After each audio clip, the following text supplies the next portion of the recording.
In 1977, I was shifted to Anantnag in Jammu and Kashmir. This was my first posting in the valley, and Kashmir was, indeed, beautiful. Before my night patrolling, I scanned the entire district to make sure borders were safe and secure. It was around 2:30 a.m. I was at the post where many infiltrations took place last month. My colleague went to take a leak while I was sipping tea. All of a sudden, I heard some noise from the fence. It was 100 meters away. I shouted, "Who's there? Who's there?" I stood up, pointing my gun at the fence. It was completely dark out there. One man came out in the open. I asked him to stop, but with hands up in the air, he kept saying, "Don't shoot! Don't shoot! I'm not a terrorist!" I straight away shot him. Such were the orders given to me when I joined duty here. I saw his hand moving a bit. Maybe he was still alive. I walked up to him.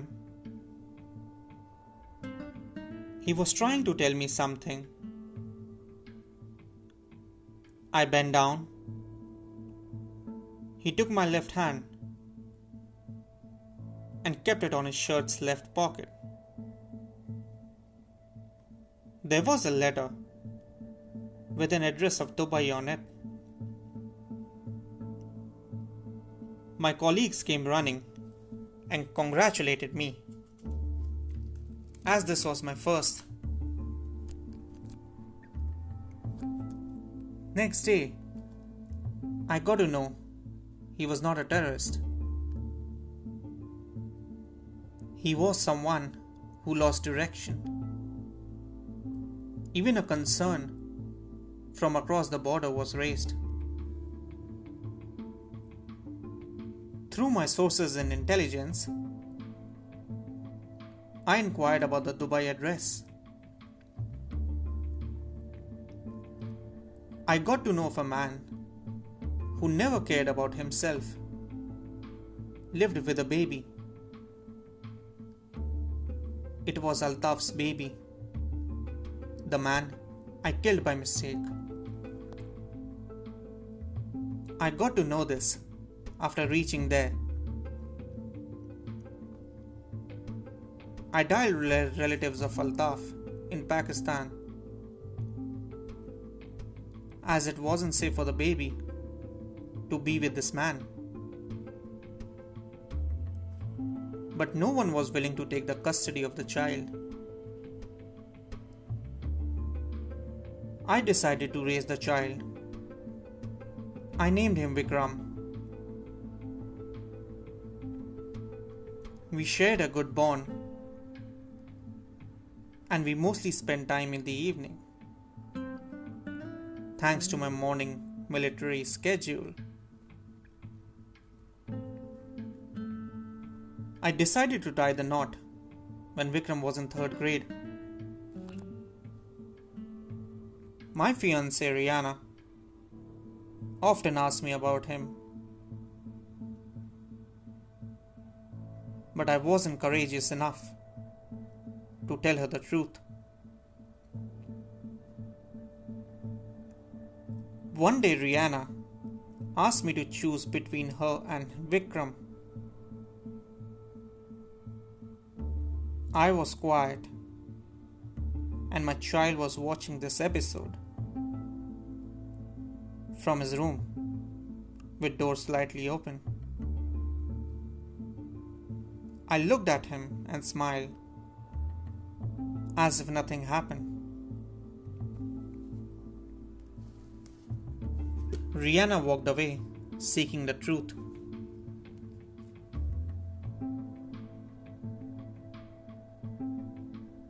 Vikram questioned me about her, but my silence gave him the answer. I decided to go with Rihanna and asked her to drop the child at an orphanage because I didn't have the courage. Life in Guwahati was blank without him, but I had to move on. On the day of my marriage, we were driving in downtown for some shopping. At the signal post, while I was looking here and there, I saw Vikram begging on the streets.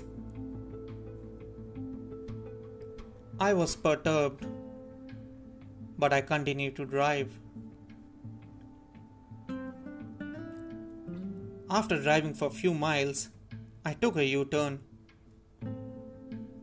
I cried looking at him. I knew he didn't feel homely at the orphanage.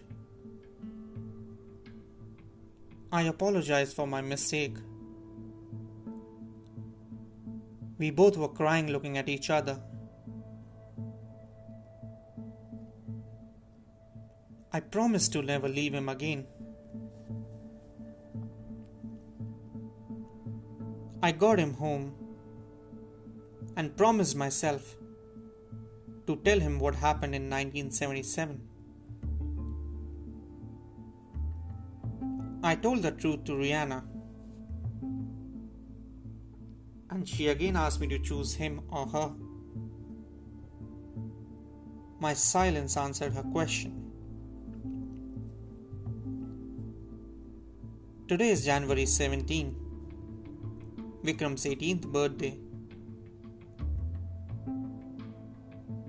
I was eagerly waiting for him to tell him the truth. The bell rings. I open the door, walk inside, but Vikram is still at the door. There's a palpable look on his face. I asked, "What's the matter, kid?" "Vikram, Dad, I want to tell you something."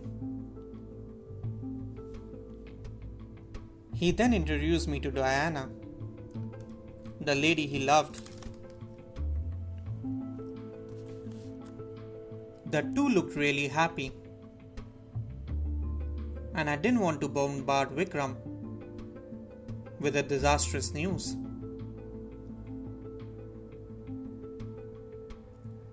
Many days and years passed, and I waited for the right moment.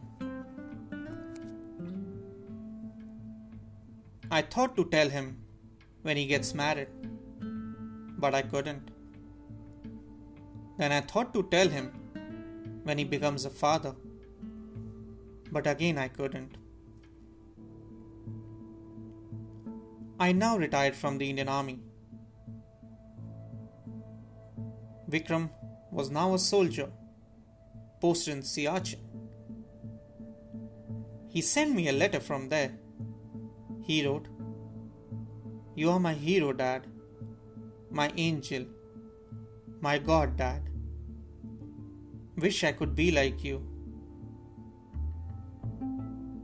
You know the one special thing, Dad? You never let me miss Mom. My wife, in fact everybody, comes after you. I love you, Dad. I love you." Reading this brought tears to my eyes. I cried the whole night that day. The next day, I wrote a letter for my son. It was indeed a confession.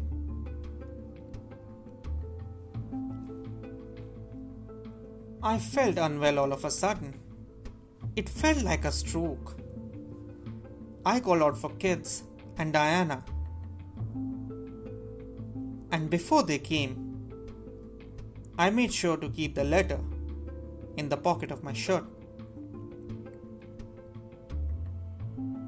I fainted and found myself at the hospital after I woke up.